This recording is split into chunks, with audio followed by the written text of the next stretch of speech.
So here you can, so basically in any of the modes, whether it's flipped open with the full QWERTY, flipped close with in full touch mode, or in sort of tabletop mode, as we refer to it, that has a few different functions that come up automatically. You get the weather, you get the time as an alarm clock, sort of on your bedside. You can hit the home key and get full access to all the applications that your device would have.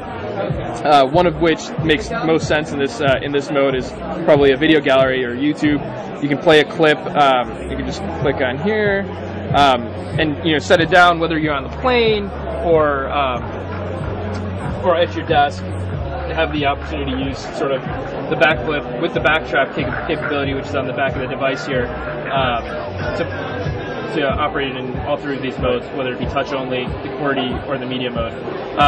Some of the other things that obviously you have accessibility to when you're in this mode is blur.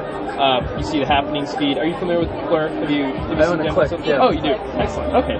So you can quickly. Oftentimes, I leave it on my desk. I'm able to flick through, immediately on whether they're messages or happening speed. The other nice capability of it is if you have newsfeed set up, you can have those coming in as well.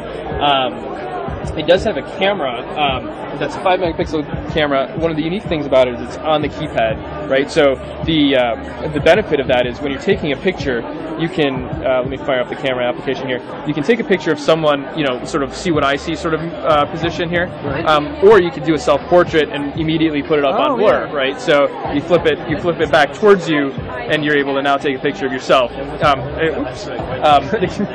As you can tell, the flash is pretty bright, and it complements the 5-megapixel quite well. Come on over, yeah. Can I take a photo? Oh, absolutely. Do you want it with the flash firing towards you, No, or without? I just did that accidentally. Good for you. The other attribute of this that's very unique is this backtrack mechanism. Yep. So it's called backtrack. It's called backtrack, and effectively, what it is basically letting you operate the device in sort of a mouse or pointer sort of mode. So what you're able to do is, I can show you here on the main menu. You're able to swipe across the back of the device to scroll around on the menu, double tap to select something. Often very useful in sort of scenarios where you don't want to cover the screen with your finger as you're swiping through pictures, for example, because it ends up covering, where you can just swipe behind here and you can flip through quickly, different modes. It also is very helpful in the web browser scenario when you're scrolling through a web page trying to target specific areas. In addition to that, it's got camcorder mode. It's got a camera. It's 5-megapixel. Ability to play. You have all the full suite of Google services. So you have YouTube, Maps, complemented by Moto Blur. So you're able to update your status in one shot sort of thing across all your social networks. You can flick through here on the happenings feed and get a sense for what's going on amongst your friends. You're able to, use the universal inbox, pull in messages from across all your networks, whether they be email, text messages, or your social networks. The same services supported by the Click at this point, right? Exactly. All of the capabilities of the Click now offered in a new sort of innovative form factor. Exactly.